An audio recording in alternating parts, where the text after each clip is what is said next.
Hello, and welcome to yet another episode of the Comic Book Bobcast, brought to you by The Elbow Drop, where we drop the elbow on everything sports and entertainment related. Joining me tonight, once again, the man himself, the bad boy, Bobby Fitz. Hello, comic book fans.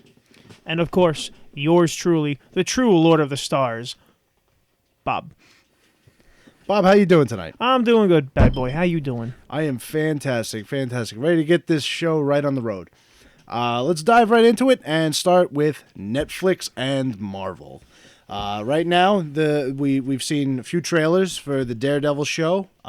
Soon enough, we're going to have that released. I believe April 10th is the release date for the Daredevil show. Last I checked, around there. And then they have 4 more shows coming on the way, which would be Luke Cage, Iron Fist, a.k.a. Jessica Jones, and The Defenders.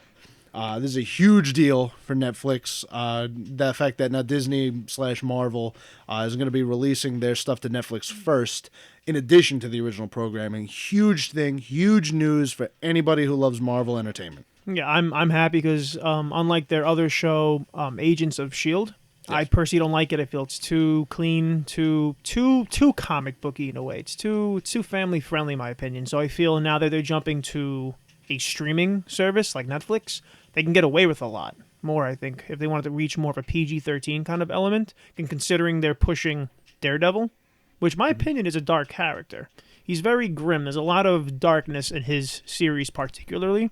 So I feel that's the list of people you just named can fit pretty well along with the guidelines of where they can exercise their content. Oh, absolutely. I mean, the just Daredevil and that whole genre of characters, like the all those Marvel Knights, if you will. Huh. I mean, Daredevil being in Hell's Kitchen, which is a gritty place. It's not, this is not Metropolis from DC. This is Hell's Kitchen from Marvel.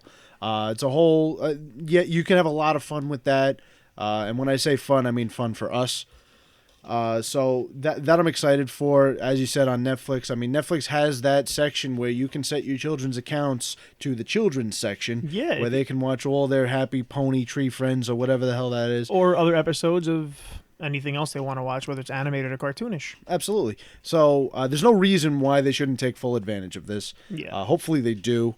So far the trailers have looked very bloody. Which is why I brought that up. Like, just alone in the trailer, you see blood at least 4 or 5 times. Yep. Tons of violence. You see Daredevil pulling his face out of a puddle, and you just see red pouring all from his mouth. So yeah, exactly. You see Kingpin, what is it? He beats the guy, and then you see him wipe the blood off his face, yes. Which I want to comment on later, but we're seeing blood. You never really ever see that. Even in the movies, you don't really get exposed to something like that. And blood is such a make or break in the ratings section when it comes to providing a movie or something like that at a certain GPG element. Oh, absolutely. And I don't know what it is about us as men, but shows are better when you see blood. When you see blood, you see gore, whether it be video games or movies, it's better. It just is. It's the easy button. Take advantage. Just press the hell out of it. Yeah. So that could be that I'm looking forward to. Let's go in inspecting Daredevil a little bit. You brushed on a little bit, but let's talk about Kingpin. Yes. You have Vincent D'Onofrio playing Kingpin, which perfect casting. I think he's great. I love him just about everything I've seen him in. Most importantly, he's white. Yeah, I think we can kind of agree with everybody. Not that race is ever a factor, but I feel like if you really want to try to represent a character, at least to the purist fans, as well as maybe other people who really don't really touch into comics, I feel when you mess with the color, it can really throw some people off. Like, for example, I remember when they made Spider-Man in the Ultimate Universe, he was multicultural. He was I believe Hispanic and African American. Once again, I didn't care. I like Morales, but at the same time, a lot of people were not happy with it. They didn't like the jump. I mean, I'll say, I just didn't want anybody to think that I was being racist. I have nothing against other races, but when a character is white, I feel that character should be represented as white, and black, Hispanic, whatever it might be. Yeah. Kingpin is, not only is he white, but he's a big fat white guy wearing a big white suit. With this big fat white bald head. Yeah. It's kind of it's that cue ball image. we've seen it forever, and then all of a sudden Michael Clark Duncan picks it up, and I said when I originally heard that he was cast for it, I said, "Oh, he should do a great job," and then he didn't. But yeah, it's like, all right, they got a different colored guy, but at the same time, he's big, he's muscular. All right, he can definitely provide the image. And he was just so silly. I couldn't stand Duncan. Rest in peace, rest his soul. But I couldn't take him seriously. I felt he was among many, one of the weaker points of the Daredevil film starring Batman. I mean, Ben Affleck. We could probably do an entire podcast talking about that movie alone. But how about we just choose to stray as far away from the movie as possible through this? Let's look at this show as a new beginning. Disney/Marvel's take on one of their more successful characters, in my opinion. I enjoy Daredevil. I like him a lot. He was one of my favorites growing up. So seeing him hopefully getting the treatment he deserves on a very free to do what you kind of want broadcast like Netflix, I think they'll push for it. But yeah, Kingpin looks great in this trailer. The one scene that really stands out in my mind, which I brought it up on our little blood rant. Yeah, we're some sick puppies here. was the scene where he has a guy pressed up against the car and boom, he just wails on him, which offers that really grotesque, raw, I like to get my hands dirty element of Kingpin, which I love. All suited, like when someone tries to protect like a clean image, but they like to take business into their own hands kind of thing, which I feel Vinny can definitely provide. He wails on the guy, pulls away, and then it cuts to him just wiping the blood off his face. Like, he doesn't mind to get dirty. We know this is going to be a very, very no dams given Kingpin. Mm-hmm. I look forward to it because Kingpin, as you mentioned, had that where he put on the suit and tie, make a statement, and then as soon as the camera's off, he'll go and beat the crap out of the guy who put the lighting wrong on him. Yeah, exactly. So, I mean, I'm a huge fan, and Vincent D'Onofrio, you got some big shoes to fill, but thankfully for him, the last person who did it, he could top out pretty easily, I think. Easily. Just the trailer alone, I like him more already. Another person I want to mention is Deborah Ann Woll. From True Blood being put in this. Now, this is one of those moments where I guess I'm going to try to be professional, but at the same time, I'm also going to be a guy. I'm going to tell you, if they put her in any outfits that look even remotely like anything she wore in True Blood, you got my vote. I'll tell you that. I'm definitely going. I have a feeling this will be a show that I end up fast forwarding through a few episodes after I've already watched it. Just to see her show up. Yeah, I'm a.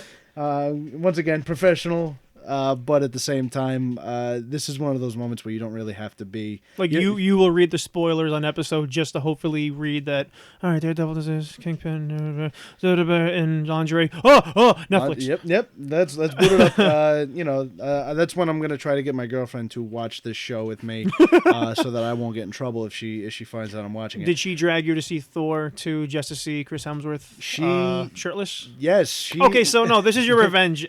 To all comic book fans out there who want to see a hopefully scantily clad, former True Blood star, now is your chance. Word of advice, though, I'm going to touch on that. My girlfriend happens to love Thor. Huge fan of Thor. Well, I should say the movies. My girlfriend is a huge fan of the Thor movies. I pretend to not be a huge fan of the Thor movies just so that I get to go see them in theaters.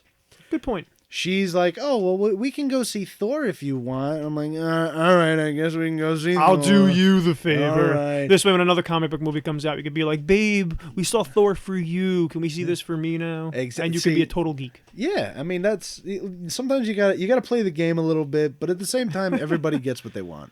Of course. Which hopefully we will get with this series in her regards. Oh, yeah. I have a lot of faith in it. Bob Gunton is also going to be in this series. Another good cast. Who, I mean, I look at him and I say, he hasn't done anything that I didn't like either. I mean, I'm a huge fan of Greg the Bunny. So. Oh, yes. So I loved him and Greg the Bunny, obviously Shawshank Redemption, etc. So I have that much more faith in something when I see an actor like Bob Gunton popping in. So that right there, that kind of shows you that there's certainly funding to this. Number one, yeah, the cast alone shows they don't care about a budget. Yeah, and people are willing to put their reputation on the line for it. So clearly there's got to be something. That for sure. Trailers look gorgeous.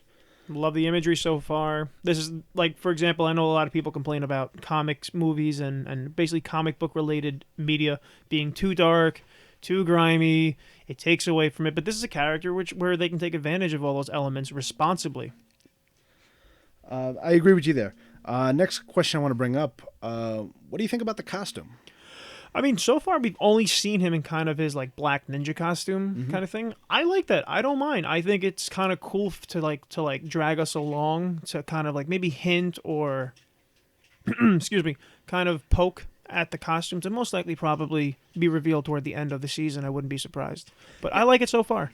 Now, do you think I think his glasses being the color red pretty much kind of like, I mean, haven't seen too many blind people walking around with red sunglasses. Neither have I. So obviously they are kind of hinting, oh, Daredevil wears red. There you go. But there's also the yellow Daredevil costume.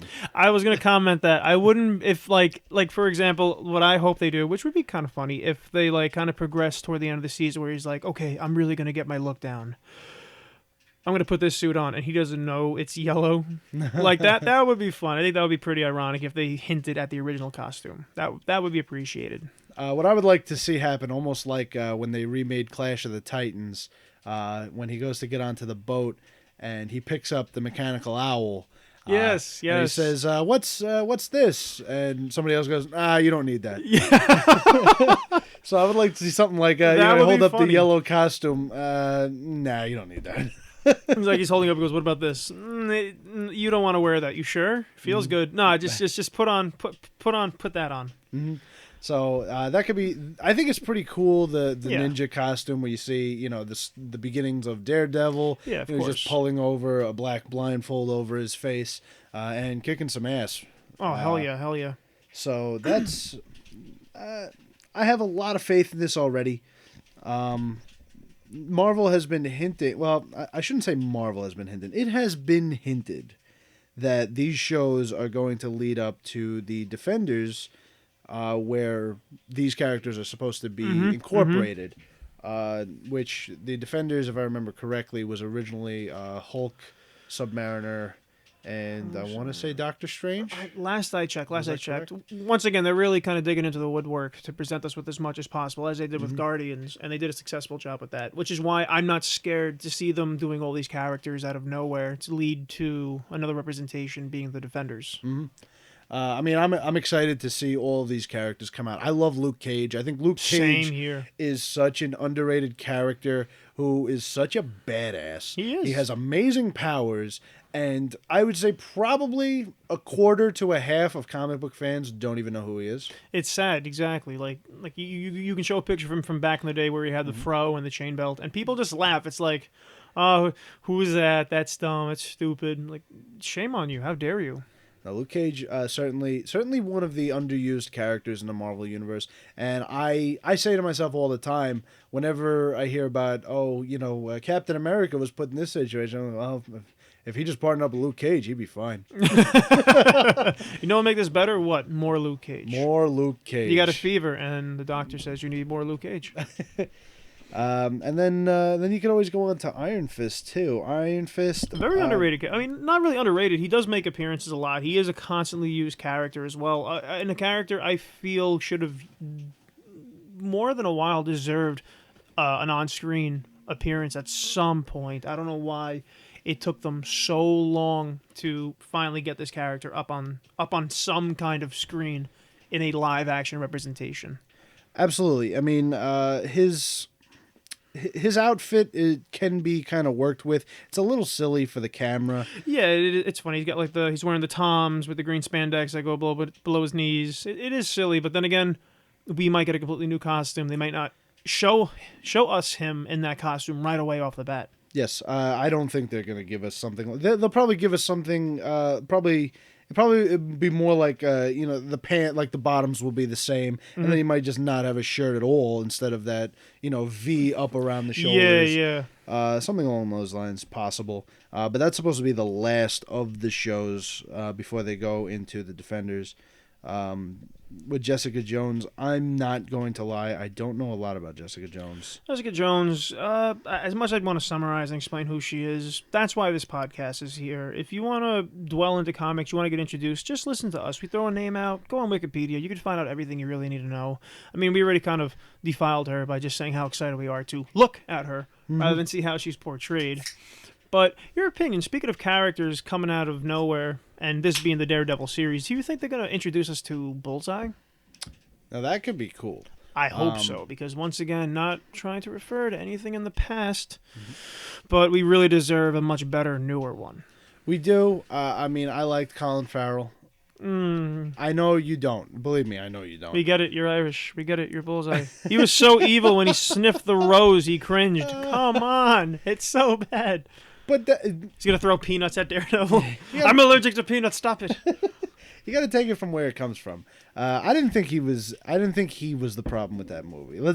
One of many. If you would accept my statement there, I don't think he was the problem with that movie. Okay, yes. He wasn't the problem. Correct. Bullseye, you could do... I mean, Bullseye's really cool. I like Bullseye. I remember playing the Punisher game. Yes. That came out after the movie. 2005. Yeah. Thomas Jane did the voice work. Yeah. And Kingpin looked awesome in that. Yes, he did. And I was so pumped to go up against Bullseye. Oh, he looked great. I remember the promo images. I've seen him online, and like he had like the armored suit with like the little Beretta knives all along the chest, and everything about that game was just perfect. Which is why I have a lot of high hopes for Bullseye in this. Like, just look at him from there. He was perfect. I think Marvel's been doing a very good job with reinventing a lot of characters. Yeah, which is why I'm not worried. I'm not really worried with this series. So that should be pretty cool. Bullseye should be pretty awesome. For once, I'm optimistic. So I feel that should say something about the Daredevil Netflix series. That says a lot. It really does. Bob is excited.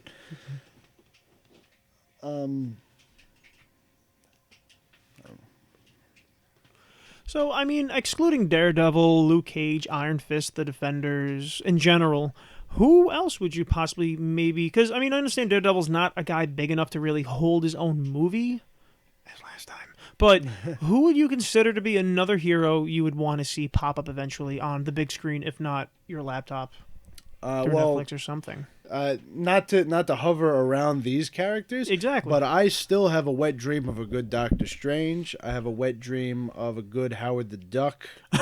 Both who happen magically. One will be getting their own big screen one day. Yes. As well as Howard the Duck having an epic Easter egg at the end of Guardians. I was one of the few people who were happy, let alone who knew who he was. Yes, it was very entertaining. I remember at the end of that... at the end of the movie showing, I was talking out loud, and I heard people that I didn't even know, strangers, listening to me explain how horrible the Howard the Duck movie was. Lucasfilm's Howard the Duck. George Lucas, by the way, well done. Which, I don't know if you've seen it, but there's been a lot of... Oh, no, I'm sorry. Okay. No, I know you've seen Howard the Duck. Remastered edition of Howard the Duck. Marvel has been releasing artwork of the New York-themed Marvel characters, and the most recent one just published was Howard the Duck riding the Staten Island Ferry. Really? Howard the Duck on the Staten Island Ferry. Ironic, because all you see are alcoholics on that boat to begin with, so why not throw another one on there? It's pretty hysterical. It doesn't really show a whole lot. It's just That's perfect. He's on. That is hysterical. Just on the boat looking at a seagull. That's funny. With a little pissy face on. We're from Staten Island, for those who don't know, so this was kind of a big deal for us. And this is the nod to our homeland. Then again, we're from New York, and every single comic book movie these days either references or is in New York. Well, why not? You have plenty of things to destroy and plenty of things. I'm waiting for like comic book heroes to go to like Detroit to really stop shit from going down. Like imagine like RoboCop's like, "This is Marlin, get away." I mean, listen, if you might as well start filming in Detroit. You can buy houses for about $40. So forget about movie studios. Just buy about a 5 piece or 6 of Detroit. acres of land. You can just keep blowing stuff up, and everybody will be like, "Oh, it's Tuesday. That's why." We just lost all of our fan base in Detroit. Now we've covered the Marvel topics. We're about wrapping this up for this edition of the Comic Bobcast. Signing off is the bad boy, Robbie Fitz. And the one and only, your favorite, the reason why you come here, the thing you think about right before you go to sleep, Bob. Good night. And good luck.